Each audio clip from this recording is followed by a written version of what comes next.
Good morning, everyone. It's Natalie, one of the founders of Blue Life RX. I'm here to chat with you guys today about a really amazing topic, which is going to challenge some of you guys in the way that you think about summertime and health. We have this really interesting way of thinking around summertime where it's a time for resting, recharging, and I understand how important and, valuable and needed those vacation days are, but I don't know how many times I'm going to hear the phrase, I need a vacation from my vacation, before we start to really understand that we shouldn't feel that way. We should always feel great.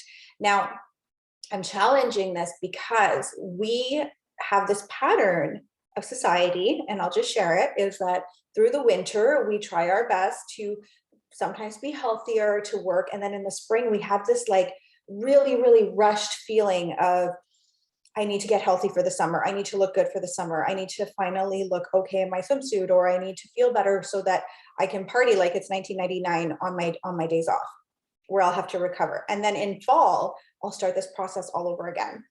And this is the same that I used to do when I was working in healthcare. I mean, I used to love going to festivals that, had music almost all night, and I would literally be exhausted. And I started to notice these little cues in my son when we were going through our healing journey with him, is that summertime, he seemed to always have this extra energy, and not just extra energy, but extra focus. And he seemed to be so much more engaging. And this was telling me a story. And I often assumed that it had to do with nature. And in some ways it does, which I'm going to share in a second. But the most valuable thing that I'm going to tell you guys today is that summertime is actually a time where you want your health journey to be at its all-time high, because there are certain things that happen during the summer that you actually don't have access to in the winter. And I challenge the way that we think right now about this, because I'm going to tell you that the person who says, and this might be you, it used to be me, so no judgment, the person who says that their summer is for them and that they don't need to be healthy is generally the person who needs to do this the most. And I hope that it inspires people to take a little bit more action in these very easy to do additions that are not rigid. We think of health as being so rigid. We think that if we go on a diet, and that's why we go on diets, I'm going to say it like that, diets, in the spring so that we look good for summer. But what if we just lived a more healthy, natural lifestyle through the entire year that is more loose and less rigid, and it gave us even better results? So that's what I want to inspire you guys to do. And I'm going to tell you guys why summertime, there are 3 things that we have access to in the summer that we don't have access to at any other time. People try and choose not to show up for a lot of things in the summer because they're having barbecues and they don't want to go to health classes, and that's fine. You don't have to. You can just watch a couple videos like this and use the concepts to maintain health. It doesn't have to be complicated. So what are the 3 things that are going to propel your health in the summer that you won't get at any other time of year? So the first one is actually nature. And I'll tell you a little bit about nature, is that this does not have to be complicated. If you're a camper, you probably know that when you're camping, you feel amazing. Probably know that when you're in nature, there are so many your breathing is likely easier unless you have allergies. There are things that can help with that, but we're not on that topic today. But for the most part, when you're in nature, there is a different health and healing happening that you don't have access to at any other time of year. Let me explain this a little bit more detailed. So if you're going in nature, and you're exposing yourself to, number 1, aromatic compounds from the trees, the blooming flowers. These actually, as soon as you smell them, have an impact on the limbic system.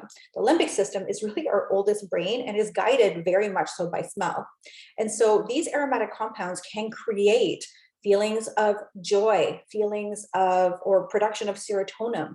It could help produce melatonin at night when you're outside in nature and you're looking at the different lights in the sunset. There's so much with the circadian rhythm. Nature is also very powerful when we smell roots, right? So we're still back to aromatic compounds. If we go outside after it rains, we always love that fresh smell. And we also notice that it grounds us. So some of these aromatic compounds are actually chemical constituents that are interacting with our cells, our cell receptors. And so when they're interacting with these cell receptors and they're giving messages to the limbic system, hormones and our endocrine system is actually working harder in a good way. And so we're using this to our advantage. That's just one of the powers of using summer. The other thing in nature, the last thing I'm going to say just about the nature is that in the winter, we're very kind of limited, especially if you're in the northern hemisphere like myself. We're limited in a sense that everything is very cold. Our environments are very rigid. And what I mean by rigid is that the microbiomes of many of our plants are kind of depleted and gone to sleep, right? They wake up in the summer. So that's another thing. If you can go out, and that's the beauty of nature, is that it's free. You don't have to go spend a lot of money in the summer for health. You don't have to take a lot of time. You just have to expose yourself to multiple different environments. And what that looks like is either going to the beach, going camping, touching trees, touching the ground, making sure that you are exposing yourself to as much natural and diverse plants that are obviously not poison ivy, but diverse environments, because that actually interacts with your own microbiome, which are the good bacteria, fungi, and many other things that are on your skin, which actually increases its own diversity and its own interactions. And it's actually really, really good for you. Okay, so that's two things in nature that you don't have access to in the winter. So you want to that's just one easy thing to do, making sure you go outside more than 10 minutes every day. The second thing that we have access to in the summer that we would not have access to in the winter is being able to eat in a way that follows the 100-kilometer diet. And I know that's kind of weird, but we want to be focusing, like you'll hear me and Milan speak about this all the time, is that we want to be eating plant-rich, right? Some of us would be eating plant-based, which means that we're fully vegan, or we're vegan 90% of the time plus, and we're eating like the blue zones. But eating plant-rich is a really great place to start.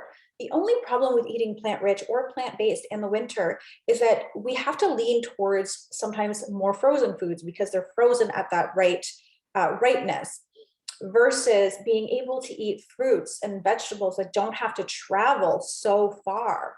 So that's a huge deal. So not having to have all of this time where nutrients are depleted, like most of the things that are coming from Chile, like those blueberries in the winter, they don't really have any more nutrient capacity for us, or it's so minimal that we would have to eat container after container after container. And so we want to be able to, number one, support our farmers here. And we also want to be eating plant-rich from areas that are closest to us that are going to hold more nutrient capacity. How amazing. So those are two things that we have access to in the summer that we don't have access to in the winter. The last thing that I wanted to share is having access to way more vitamin D in the sun. Not only will good unprotected vitamin D help you, I'm going to share a little bit about that. And I know that there's a lot of controversy. I remember when I was growing up, there was a song called, I don't know, there's a lot of things I'm unsure of, but for sure, wear sunscreen. And I'm sure if you remember, it's like a song where the guy talks the whole song about, all the weird, or all of these inspiring things. But the one thing for sure is wear sunscreen, which actually in this day and age, that's the last thing that I actually recommend people do. But that's because of the quality of the products that we are using. We often don't realize that the foods that we eat actually impact our skin, how our skin reacts to the sunlight that we receive. So we have this misconception that the sun is bad for us. And especially with people who have had skin cancer, they like slather themselves with sunscreen, and that is a cancer causing agent. So unless you can find a really powerful sunscreen that is not toxic, it's really important to learn about these things and our illnesses a little bit more and dive a little deeper to the root causes of these things. So back to not digressing to another topic. So using the sun for vitamin D, which is actually a known antioxidant and supports good, healthy liver function and supports a good, healthy melatonin production for good sleep at night. The sun is a powerful tool that we don't get, especially in the Northern Hemisphere where I live. We actually don't have as much sunlight here. And so by February, 100% of the population here who is not supplementing some sort of vitamin D is deficient, which is absolutely terrifying. So those are the 3 things that should inspire you to want to expose yourself outside and to go and eat healthy with the things that are closest to you, and also to expose yourself to as much nature as possible. I hope you guys enjoyed this video. I will talk to you guys later, and I hope that it challenges you a little bit, and make sure to like, subscribe, and join our community if you want more of this wonderful education.